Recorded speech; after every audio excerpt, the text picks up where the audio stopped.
Father Jose Thomas Koyickal, Thomas അച്ഛൻ, വേദിയിലും സദസ്സിലിരിക്കുന്ന മഹത് വ്യക്തികളെ, അച്ഛന്മാരെ, സിസ്റ്റേഴ്സ്, എൻ്റെ കൊച്ചു കൂട്ടുകാരെ, കൊച്ചു കുരുന്നുകളെ, അമ്മമാരെ, സഹോദരി സഹോദരന്മാരെ ഒക്കെ അറിയാം. ഇന്ന് സ്നേഹഭവനും ഡോൺ ബോസ്കോയും ചേർന്ന് ആരംഭിച്ച ഈ സംരംഭം 50 വർഷം പൂർത്തീകരിച്ച് അതിൻ്റെ സുവർണ്ണ ജൂബിലി ഒരു വർഷക്കാലം നീണ്ടു നിൽക്കുന്ന ആഘോഷ പരിപാടിയുടെ ഉദ്ഘാടന ചടങ്ങാണ്. ഇവിടെ എല്ലാവരും സൂചിപ്പിച്ചതുപോലെ തന്നെ ഒരു പറ്റം യുവതീ-യുവാക്കളെ അവർ നാടിൻ്റെ നല്ല നാളേക്കായി അവരുടെ ഭാവി കൈകോട്ടത്തെ സ്മരിക്കുമ്പോൾ അന്ന് ആ യുവതീ-യുവാക്കളെ അല്ലെങ്കിൽ ആ കൊച്ചു കുട്ടികളെ നമ്മൾ കൈകോർത്തില്ലെങ്കിൽ അവർ ഇന്ന് നാടിന് വലിയ ആപത്തായി മാറുന്ന ഒരു കാലഘട്ടമായി തീർന്നാണ്.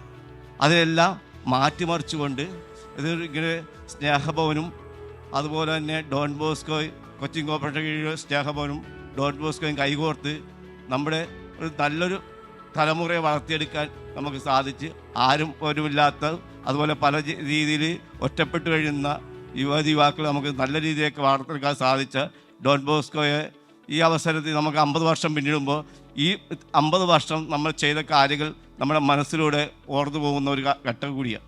അപ്പോൾ ഇത് ഞാൻ ഇവിടെ പഠിക്കുന്ന സെൻറ് തോമസിലെ സുറിയാനിപ്പള്ളി സ്കൂളിലാണ് പഠിച്ച എൻ്റെ ഒട്ടനവധി കൂട്ടുകാർ, ഇതിനൊപ്പം പഠിച്ച മണി ഇപ്പം എൻജിനീയറാണ്. പലപ്പോഴും മണി ഇവിടെ വരുമ്പോഴും അല്ലെങ്കിൽ വേറെ ഏതെങ്കിലും രീതിയിൽ മണി വരുമ്പോൾ ഞാൻ കാണാറുണ്ട്. എൻ്റെ അമ്മ ടീച്ചറായിരുന്നു ഇവിടെ പഠിപ്പിച്ചത്. അപ്പോൾ ഒട്ടനവധി കുട്ടികൾ ഇവിടെ നിന്ന് ഒട്ടനവധി കുട്ടികൾ ഇന്ന് കാണുന്ന കുട്ടികളല്ല, അന്ന് 100-100 ചില്ലാനം കുട്ടികൾ നമ്മുടെ സ്നേഹഭവനിൽ ഉണ്ടായിരുന്നു. ഞാനിവിടെ ഫുട്ബോൾ കളിക്കാൻ വരുമായിരുന്നു.